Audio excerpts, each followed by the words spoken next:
చూస్తూ ఉన్నాం. అంటే జగన్మోహన్ రెడ్డికి దాదాపుగా 2014లో 67 సీట్లు వచ్చాయి. ఆ తర్వాత 19లో 151. వెంటనే ఇప్పుడు 2024లో 11 సీట్లకు పరిమితమయ్యారు. ఇటు కేసీఆర్ గారు కూడా అంతే. అంత పెద్ద పార్టీ, ఉద్యమ పార్టీ, నేనే తెచ్చాను ఇవన్నీ చెప్పి 10 ఏళ్ళ అధికారంలో ఉన్నారు. భూస్థాపితం ఈ ఎంపీ సీట్లకు సంబంధించి కూడా ఒక్కటి కూడా రాలేదు.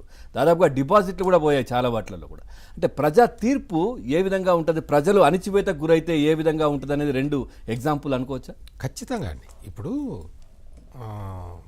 కేసీఆర్ ఎట్లా పరిపాలించాడు, ఎట్లా చేశాడు, ఎట్లా అంటే అణచివేత నువ్వు డెవలప్మెంట్ చేయటమే కాదు, ఏ వ్యక్తికైనా భావ ప్రకటన స్వేచ్ఛ ఉండాలి. ఆ భావ ప్రకటన స్వేచ్ఛని కేసీఆర్ హరించాడు.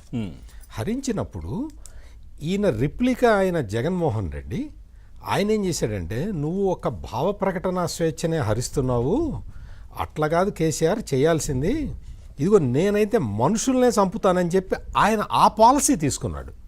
అంటే ఇక్కడ కేసీఆర్ ఏదైనా తప్పు సరే ఓడిపోయిన తర్వాత, కేసీఆర్ ఓడిపోయిన తర్వాత జగన్మోహన్ రెడ్డి కోర్స్ కరెక్షన్ అన్న చేసుకోవాలి కదా. కేసీఆర్ అహంకారం వల్ల కేసీఆర్ ఓడిపోయాడు. అభివృద్ధి చేసినా కానీ అహంకారం వల్ల కేసీఆర్ ఓడిపోయాడు. నేను అభివృద్ధి చేయలేదు, నాకు ఆయనకన్నా ఎక్కువ అహంకారం ఉంది, నేను కొంచెం మార్చుకుందాం నా ప్రవర్తన అని అనుకోవాలి కదా. అట్లా అనుకోకుండా జగన్మోహన్ రెడ్డి ఏం చేశాడంటే, కేసీఆర్ సిట్టింగులందరికీ టికెట్లు ఇచ్చి ఓడిపోయాడు కాబట్టి నేను సిట్టింగుల్లో ఒక 40 మందిని మార్చి నేను మళ్ళీ గెలుస్తాను అనుకున్నాడు.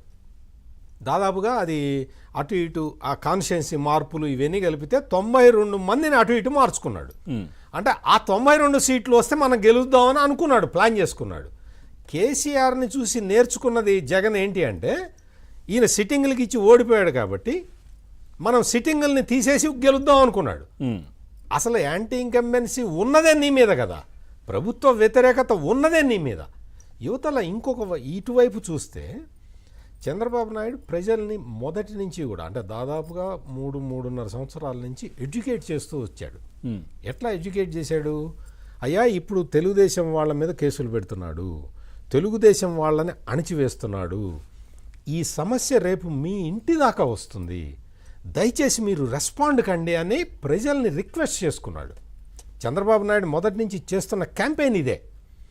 ఇవాళ తెలుగుదేశం అయిపోయింది, రేపు మీ ఇంటి గడప దాకా వస్తుంది అంటే అదే విధంగా వచ్చింది. దళితుల్ని చంపారు, బీసీలని చంపారు, మైనారిటీలని చంపారు, చంపుకుంటూ పోవటమే కదా. ఈ తరహా మొత్తం ఇది చేసి దీన్ని ఎవరైనా ఏంటండి అబ్దుల్ సలాంని అట్లా నంద్యాలలో ఆ కుటుంబం మొత్తం ఆత్మహత్య చేసుకుంది అని అడిగితే సోషల్ మీడియాలో పోస్ట్ పెడితే వాడిని తీసుకెళ్ళి అరెస్ట్ చేయటం. మిస్బాని ఎందుకయ్యా అంత అన్యాయంగా చంపే ఆ చిన్న పాప, అట్లా మీరు కారణం అవుతున్నారు అంటే వాళ్ళనే ఇది చేయటం. ఒక పాపం 65-70 ఏళ్ళు ఉంటాయి, ఒక సోషల్ మీడియా పోస్ట్ని షేర్ చేస్తే ఆమెను తీసుకెళ్ళి ఆమెకి జీవితం లేకుండా చేశారండి. ఆమె చిన్న హోటల్ ఏదో నడుపుకునే మనిషి, ఏదో వచ్చింది సరే ఇది ఉంది కదా అని చెప్పి షేర్ చేసి ఆమెకి పవన్ గారు ఈ 5 సంవత్సరాల పాటు ఆమె హోటల్కి గుంటూరులో మున్సిపల్ కార్పొరేషన్ వాళ్ళు పర్మిషనే ఇవ్వలేదండి. అంటే అంత టార్చర్ చేస్తారా? అంటే అది నేరమో కాదో కూడా తెలియని ఒక పనికి ఇంత శిక్ష వేస్తావా? మనుషుల జీవితాలతో ఆడుకుంటావా? ఇది ఎడ్యుకేట్ చేశారు డాక్టర్ సుధాకర్. అసలు ఇంకొకటి పవన్ గారు, మీరు డాక్టర్ సుధాకర్ని గుర్తు చేస్తే అసలు డాక్టర్ సుధాకర్ ఆ ఇన్సిడెంట్